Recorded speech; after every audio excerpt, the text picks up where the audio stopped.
Primero les agradezco al comité organizador la oportunidad de hablar de estos temas tan interesantes. Les voy a pues hablar brevemente, pues ustedes saben que de cada tema se puede escribir un libro, entonces nos enfocaremos en las partes que creemos son más fundamentales para tratar de mejorar la atención en estas dos entidades.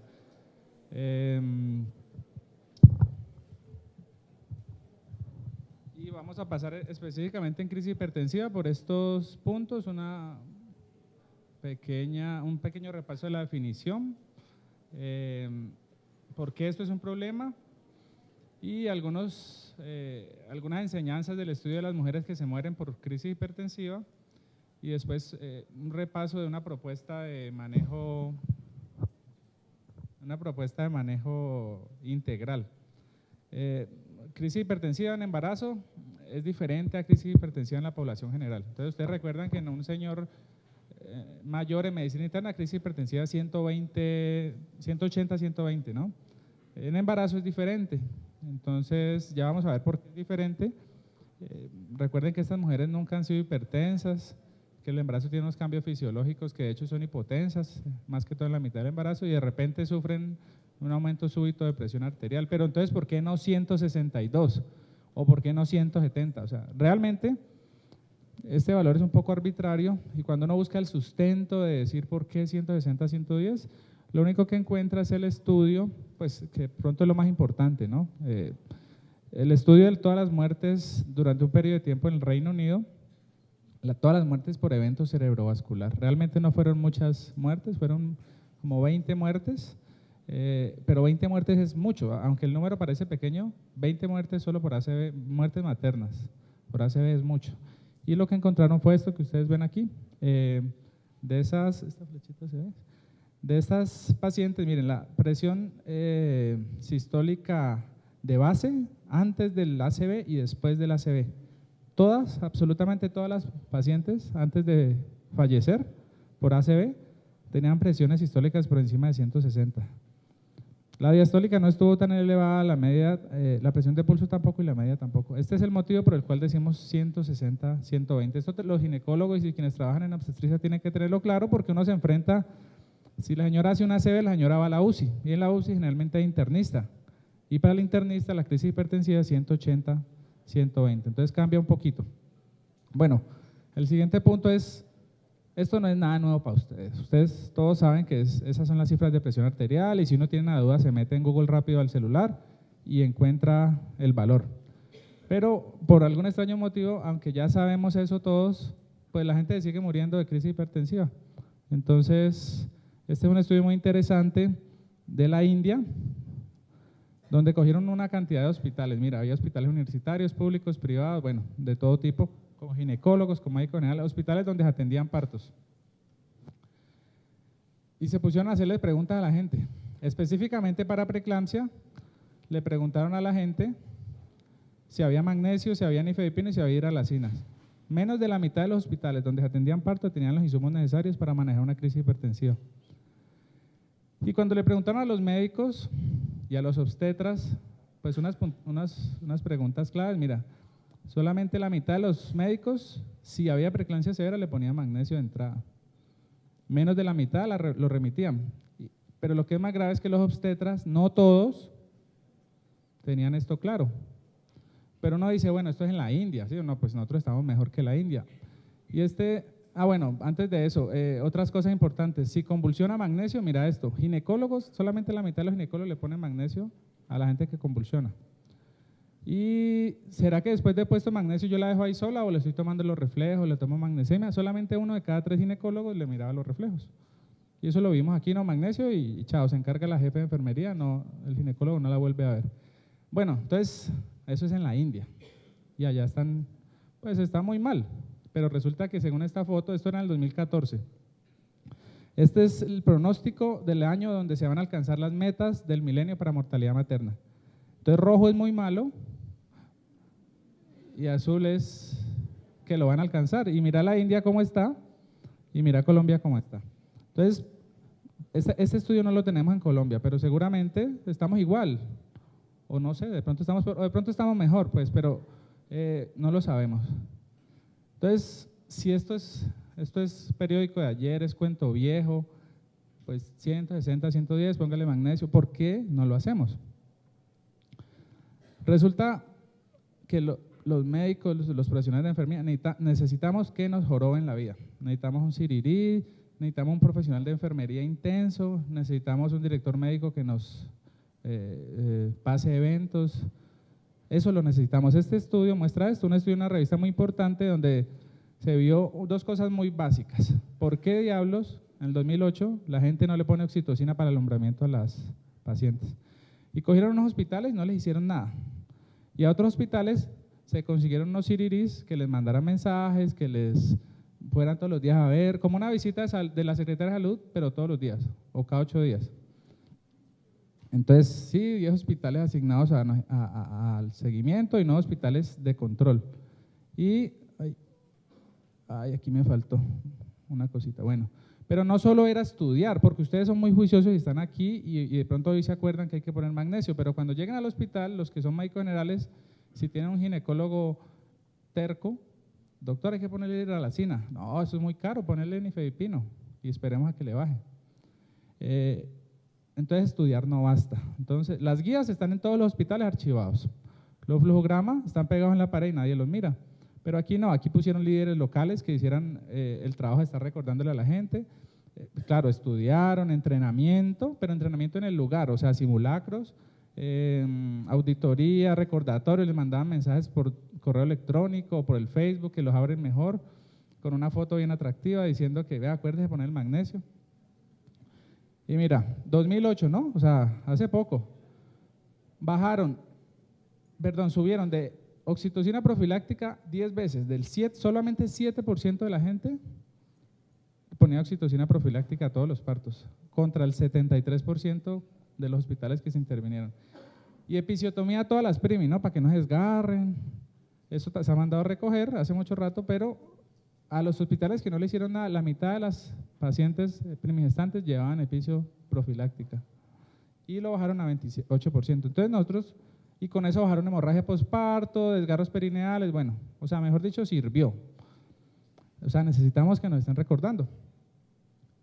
El siguiente punto era qué nos enseña la mortalidad materna de las pacientes con crisis hipertensiva. Entonces, el problema de analizar la muerte es que son muy poquitas, pero un paso antes de la muerte está la crisis hipertensiva y el ACV, ¿cierto? Entonces, sin embargo, la muerte ustedes saben que ocurre en 10 hospitales, ocurren 2/3 de la mortalidad materna del mundo, en 10 países, y todos están en África. Pero cuando usted pinta Colombia, yo me sé el mapa del Valle y Buenaventura está rojo, o sea, nosotros tenemos esa realidad en Colombia. No sé usted, aquí no creo porque todos los municipios son muy, muy cercanos y el sistema de referencia es mejor. Pero si analizo todas las muertes, la principal causa de muerte, mira, hemorragia intracerebral directamente relacionada con las cifras de presión arterial. ¿Quiénes hacen evento cerebrovascular? Más las hipertensas crónicas, más las que tienen estado protrombótico. Es raro que pase, pero 1 de cada 10 señoras con ACV se mueren. El ACV está directamente relacionado con las cifras de tensión arterial sistólica. Muy importante, el ACV no solo pasa cuando usted, antes del parto, ¿no? Entonces bájale la presión por si puja, entonces se le sube más la presión y se le revienta un vaso y sangra. Entonces, hasta ahorita les quería decir que hay que ser muy juiciosos, identificar, tratar, pero le damos la salida a la señora y no la volvemos a ver, la citamos a los 8 días. Y resulta que más de la mitad de los ACV pasan después del alta. O sea que fallamos cuando le damos fórmula a una paciente de un medicamento y sabemos que no tiene plata para comprarlo.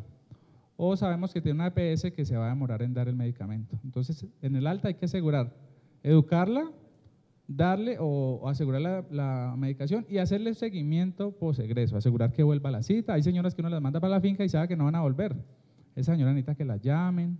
O sea, tenemos que hacer un poquito más. 1 de cada 10 mujeres con este problema fallecen y la relación directa es con la presión arterial. Bueno, devolviéndonos un poquito al manejo de la presión arterial. Recuerden el ejemplo que les puse del señor de 80 años que llega con 200, 140 de tensión arterial y le duele el pecho. ¿Ese señor a dónde va a estar hospitalizado? A la UCI. A nadie le queda la menor duda. Así el señor tenga una expectativa de vida de menos 5 años, porque el señor se debió haber muerto a los 74, pues está según el promedio en Colombia, ¿no? Pero el señor va a la UCI, consume una cama de UCI, pero por alguna extraña razón, la señora embarazada, que tiene 3 hijos y que tiene 170, 120, no va a la UCI, se queda en la sala de partos. Y por alguna extraña razón, ese señor mayor lleva línea arterial o no. La señora no. Y nos parece un exabrupto pensar en poner línea arterial. Eso lo vamos a hablar ahorita más adelante. No les estoy diciendo que hay que poner línea arterial, pero les estoy diciendo es que necesita una monitoría un poquito mejor. Bueno, esa señora llega al hospital nivel 1. Mientras la remito, está en nivel 1. En nivel 1, ¿cuántos monitores tengo en urgencias? 1 o 2. Entonces le tomo la presión y pongo remitir y me olvido de la señora. Y sigo pasando la ronda tomando signos. Pues esa señora no tengo línea arterial, pero voy a poner en el monitor y tomarle cada 5 minutos o cada 10. O tomarle a ella, vale, toma a otra, vuelve y le toma a ella. Por supuesto que es difícil, ¿no? Pero pues no es imposible. Bueno, ¿qué se relaciona con mortalidad materna? Hipertensión sistólica, según este estudio de un autor muy importante, y trombocitopenia. Mire que cada vez que hablamos de mortalidad materna está hipertensión sistólica, ¿no? Y este estudio es muy interesante, 2015, se analizaron todas las morbilidades maternas extremas. Miren, no eran muertes, estos sí eran muertes, perdón, muertes en California. Y se analizó qué retrasos hubo. Entonces hubo retrasos como lo que hacen los COE cuando alguien se muere, ¿se acuerdan? Que se reúnen en la Secretaría de Salud y qué pereza ir a esa reunión y lo regañan a uno y le dan 6 meses para pasar un plan de mejoramiento y faltando un día para los 6 meses, uno se reúne y compra las cosas porque tiene que responder. Muertes relacionadas con el prestador, en preeclampsia o eclampsia. Demora en la identificación de los signos de alarma, cuidado inefectivo, diagnóstico inadecuado. Entonces aquí, por algún extraño motivo, nos rehusamos a ponerle a la persona el diagnóstico de crisis hipertensiva. 160 a 110. No, espérate, dale una horita y si sigue alta, tiene crisis hipertensiva. No, pero no, ¿la tomaste bien? No, vení que vos no sabes tomarla, entonces vení, yo la tomo y si a mí me da, entonces sí tenés crisis hipertensiva. O falla para consultar. Muertes relacionadas con la institución. Conocimiento inadecuado, falta en la coordinación del cuidado, servicios inadecuados. Vení, yo señalo acá porque para que le salgan los dos lados. Bueno, y muertes, también hay otras cosas, ¿no? Demora en buscar cuidado, entonces a la señora en el control prenatal no le explicamos siempre que si le duele intensamente la cabeza tiene que consultar. A veces le decimos, se explican signos de alarma, pero no se sabe, cefalea, la señora que va a ver qué es cefalea, o tinnitus o fosfenos, entonces hay que hablar en su lenguaje.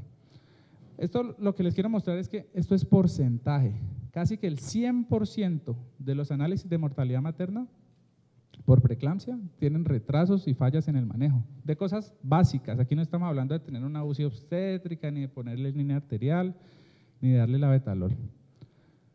Podemos definitivamente hacer mejor las cosas. Entonces esto lo dice 94% de las mujeres con crisis hipertensiva no recibieron manejo óptimo. Y el manejo óptimo, recuerden, no es solamente lo que hago en el momento, sino asegurar el medicamento ambulatorio y la cita de control. Entonces yo les propongo que ese hacer mejor las cosas sea básicamente dos cosas. Rápidamente normalizar la presión arterial con lo que usted quiera. Si tiene nifedipina, pues nifedipina, si tiene hidralacina, pues usted con lo que sepa usar. Y rápida ubicación de la paciente en el nivel de complejidad que le corresponda, ¿no? Aquí pues ayer en la cena nos estaban contando cómo se hacían unos trayectos muy largos pasando por el frente del hospital, eso pasa en todos lados, ¿no? Y dependiendo de la EPS en otros lugares. El primer punto parte de que ¿se recuerdan de la autorregulación cerebral? Y que si la presión sube mucho, el vaso se cierra para evitar que la presión llegue al capilar y lo rompa. Entonces, eso es lo que queremos evitar. Hay una presión de perfusión cerebral, eso la arteriola como que lo aguanta. Bueno, esto es lo normal, la arteriola lo aguanta y el capilar no recibe la presión. La arteriola tiene músculo en la pared, pero si la presión es muy alta, eso se va fatigando y poco a poco va habiendo un barotrauma, o sea, un trauma por presión, hasta que cuando eso es muy grande, definitivamente se pierde la capacidad de la arteria para contraerse y la presión va distal a los lechos donde, recuerden que el capilar no tiene músculo en su pared, y se rompe, y se da la encefalopatía hipertensiva, edema vasogénico, bueno, y todo lo demás. Entonces, el aumento de la presión de perfusión cerebral, imagínense que ocurre a veces con cifras inferiores a la presión arterial de 160 a 120. Recuerden ¿Se acuerdan que hay tablas de presión arterial para pediatría? Llegan hasta los 13 años. Y se acuerdan que a menor edad, entonces uno mira, y a veces yo recuerdo en pediatría, no, 90-60 está en crisis hipertensiva. Pues si es un niño, y ustedes tienen niñas embarazadas. Entonces, la doctora Sandra Olaya, que expuso ayer, publicó recientemente un artículo de pacientes de aquí nomás en Pereira, o sea, nuestra población, y ve cómo las cifras de tensión arterial de las pacientes con eclampsia adolescentes son inferiores. Entonces, no les dé miedo decir que cuando hay 160-110, la señora tiene crisis hipertensiva. Y no les dé miedo decir que cuando hay 155, 105, la señora necesita un cuidado especial. Hay que estandarizar las conductas, esa frase tiene que desaparecer, yo no la veo tan mal. Y yo no la veo tan mal, lleva que este es el mapa de Colombia. Hay áreas, esto es de otro color, pero es más o menos el rojo. Esto, Chocó está en rojo, Cauca está en rojo, Amazonía está en rojo, como África.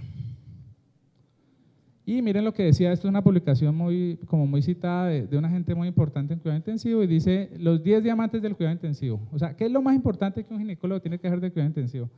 Y hay dos cosas de preeclampsia. Uno, cualquier persona, esto va a estar acá, cualquier persona con preeclampsia y dificultad para respirar debe hacerse una radiografía. No es que está ansiosa o son los dolores del parto o está simulando porque peleó con el esposo, no.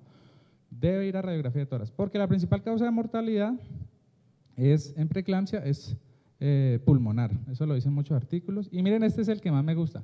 Cualquier paciente hospitalizado con preeclampsia que tiene una sistólica de 160 o diastólica de 110 debe recibir un antihipertensivo endovenoso en los siguientes 15 minutos, porque la principal causa de muerte son las complicaciones de la preeclampsia. Y mira cómo lo que ponen, subrayan frases que ellos han oído a lo largo de toda su vida de parte de ginecólogos.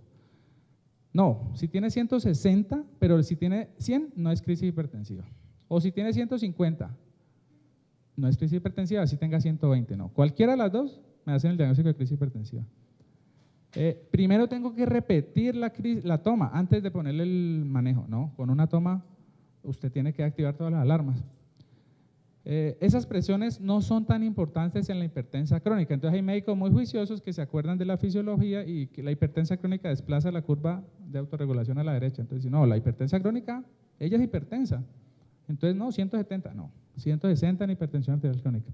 5 minutos. Y otra cosa es, me da miedo bajarle la presión e hiperperfundir al bebé, no, entonces ellos ponen ahí 5 a 10 miligramos de hidralacina o 20 de labetalol, no van a afectar al bebé.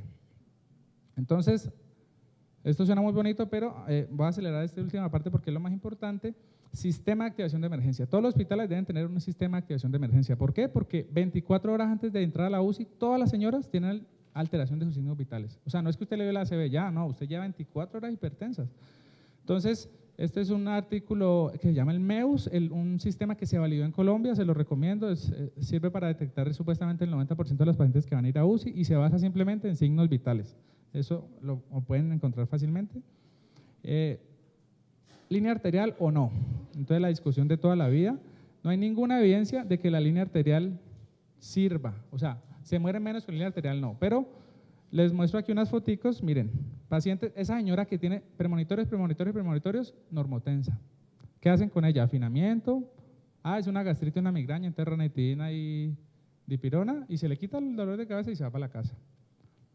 Y después llega convulsionando, miren, esto no se ve, vamos a ver esta segunda, mira, 110-70, y le ponemos una línea, 160-80. 110-70 son casos diferentes, ¿no? 164-82, 120-70, 164-84, 140-90, a esta no le pone magnesio, ¿no? Es una preeclampsia. Pero a esta 181, 105 le pone magnesio. O sea, esta señora sin monitoreo invasiva está desprotegida para convulsionar. Esta evidencia está por construir, pero solo para que lo tengan en mente. Usted quiere aterrizar, usted en la UCI, bueno, o en la unidad de alta dependencia, quiere aterrizar el Boeing sin instrumentos, eso decía un profesor mío. Yo prefiero hacerlo con instrumentos, ¿no? ¿Hay alguna evidencia de que tomar la frecuencia cardíaca en los controles prenatales disminuye el riesgo de óbito? No. Ningún estudio lo ha demostrado. Pero a nadie se le ocurre que una señora embarazada vaya a un control prenatal y no le tomemos la presión arterial. Hay que regionalizar el cuidado. Esta es la política y esta la voy a pasar rápida porque probablemente el doctor Ortiz le habló de esto. Esta es una política que lideró él en los años pasados, regionalizar el cuidado. Ustedes saben que estas prácticas se hicieron, muchas charlas, con sociedad de anestesios, sociedad de cuidado intensivo y ginecología. Se fue a muchos lugares, se capacitó el kit de la hemorragia obstétrica, unos medicamentos básicos que todo hospital debe tener, pero no bajo llave, porque uno va a visitarlos y en la madrugada está bajo llave porque el labetalol es muy caro y de pronto se lo roban. Entonces llega la señora hipertensa y el kit está bajo raya y la llave la tiene la jefe que viene el otro día. Guías de manejo, capacitación, ustedes deben no quedarnos aquí, pues porque los que vinieron son muy afortunados, pero se quedó gente de turno. Y si el médico aquí sabe, o la jefe sabe, o el jefe sabe, y no le enseña a sus auxiliares, pues ahí se pierde. Queremos que se cambie la actitud hacia la preeclampsia y la crisis hipertensiva, identificar rápido en el nivel básico de atención, utilización vasodilatadores y magnesio de manera deliberada. Póngale magnesio, y tiene 2, póngale magnesio que después el ginecólogo se lo quita cuando llegue a nivel 2. Remisión oportuna, manejo en unidades de alta dependencia, lo dejo interrogado. Monitorear invasivamente la presión arterial, pero lo más importante es no regañar al médico que viene a su hospital a dejarle una paciente. Es que es bruto, usted no estudió medicina, ¿por qué no la manejó allá? Ese tira y afloje no sirve, porque los grandes serios son ese médico que o el enfermero que sin recursos maneja una crisis hipertensiva.